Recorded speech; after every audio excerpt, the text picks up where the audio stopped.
Many of us of my generation were raised with the information that Abraham Lincoln was a good president.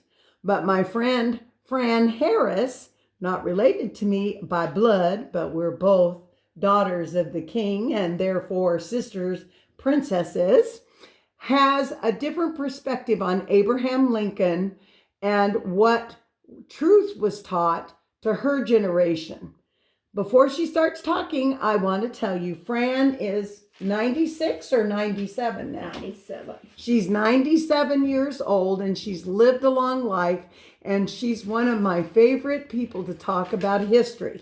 So, Fran, wasn't Abraham Lincoln a good man that came to free the slaves? No, slavery was not an issue in the Civil War until the North began losing. And then Lincoln embraced the people who were the abolitionists in the North. Lincoln embraced to get their votes, and slavery became the issue of the Civil War. But that was only after the North was losing, and the North would not have won the war if Stonewall Jackson had lived. General Jackson was killed during the war, and he was the right-hand man of Robert E. Lee, General Lee. And he was known to be the best general we have had in America, with the exception of one of our generals in World War II. You know who I mean, who never backed down and always went forward.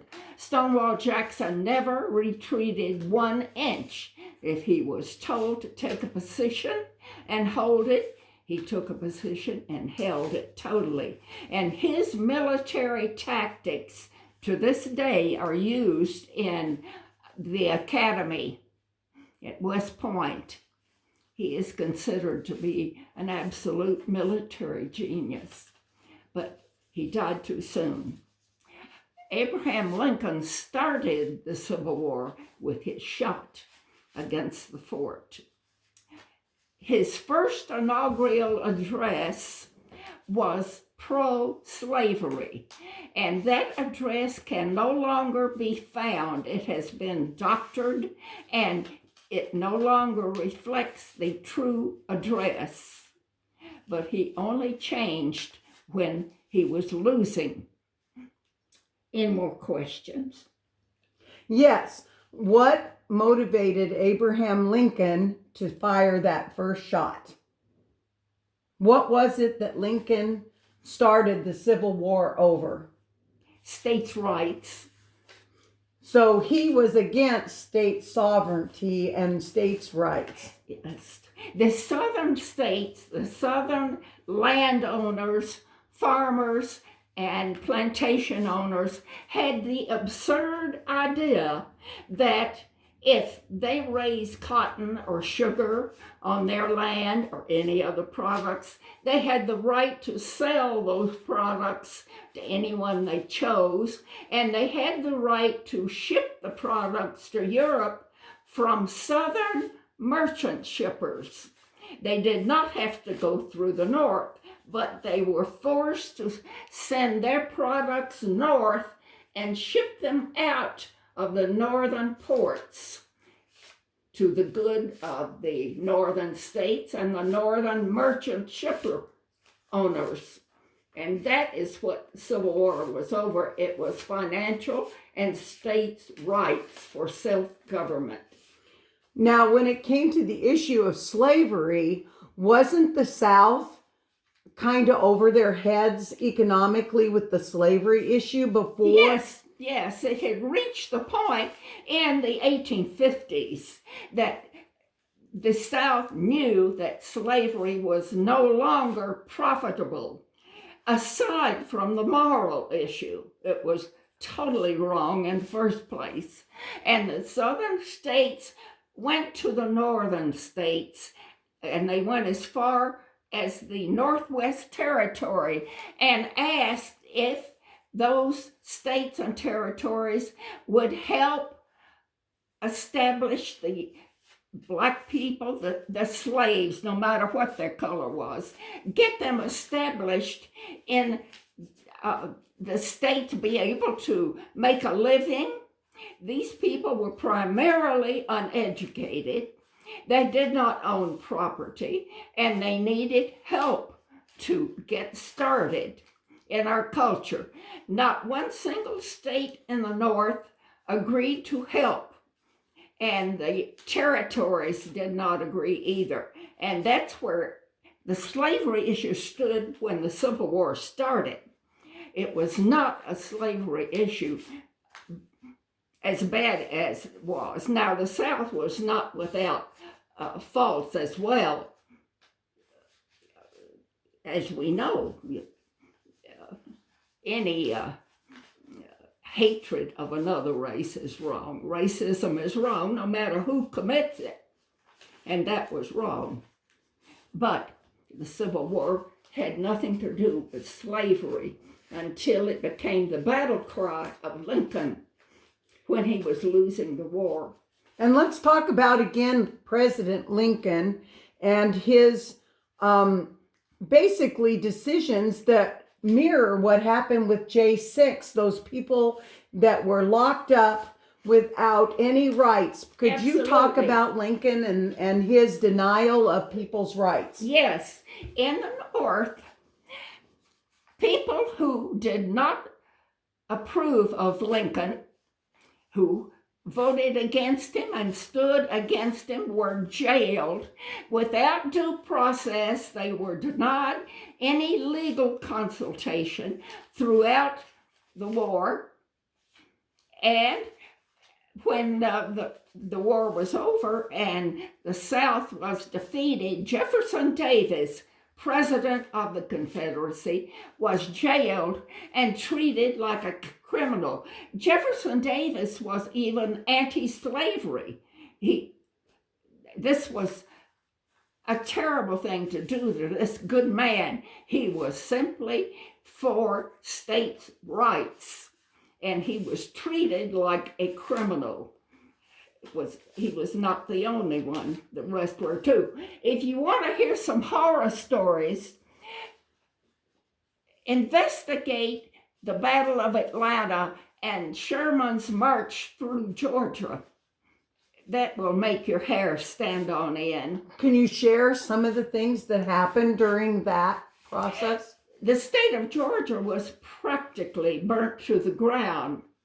The only large homes that were left standing were used to house federal troops. The rest of them were burned.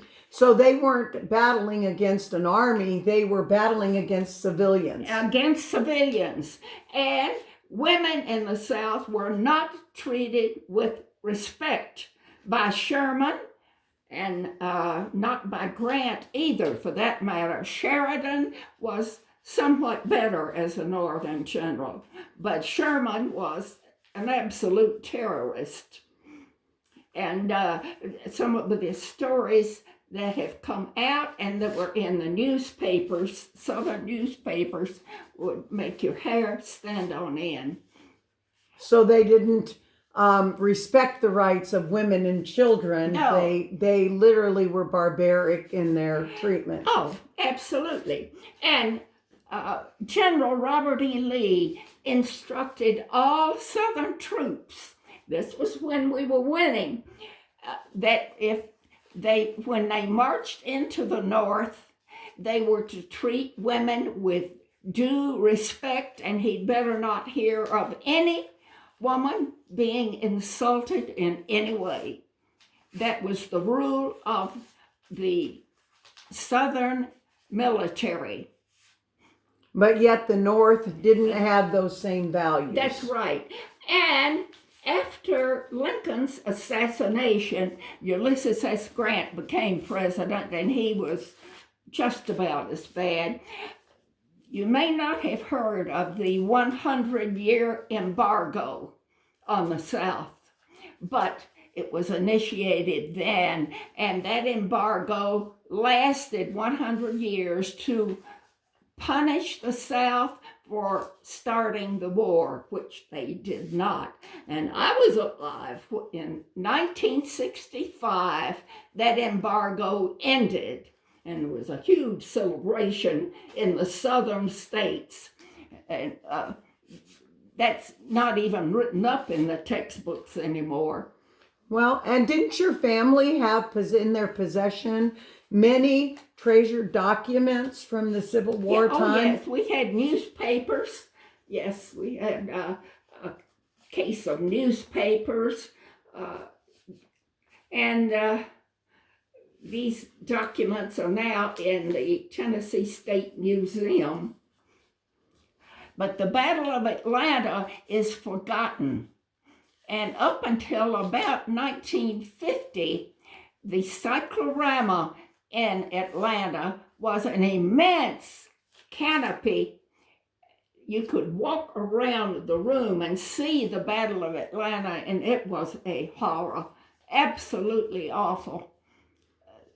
So those facts have kind of been buried, and our history books have been altered. You can't find them. Yes, yeah. And so what we can see through this is that we've been lied to for a long time. A long time. Our history has been just buried from its very inception, from the 1600s. We are not told the truth about this country. This country was dedicated to God by George Washington, and you can't find anyone that'll even talk about it. Did you not once share with me that George Washington made a blood covenant for America? We have a God covenant, just like Israel has. At his inauguration, after the inauguration, he and 20 other members of the Senate, the elected officials at that time, marched. This was in New York. Washington, D.C. did not exist. And when they got to the little chapel, the chapel that survived 9/11, wow, that little chapel that's still alive, and he got down on his knees and pledged this country to further the cause of God Almighty. And one thing I'd like to add, it doesn't mean we or Israel are perfect and we have departed from God's ways. Yes. But it means that God will never, ever forget his covenant with us. That's right. And his covenant with Israel. Yes. Both nations. Of them. The only two nations that have ever existed that had covenants with God. So I want to thank Fran for sharing her knowledge of history with us today. And see, this way, Fran, when you leave this earth, we still have a piece of your memories with us. Thank you. You're sweet. Thank you very much.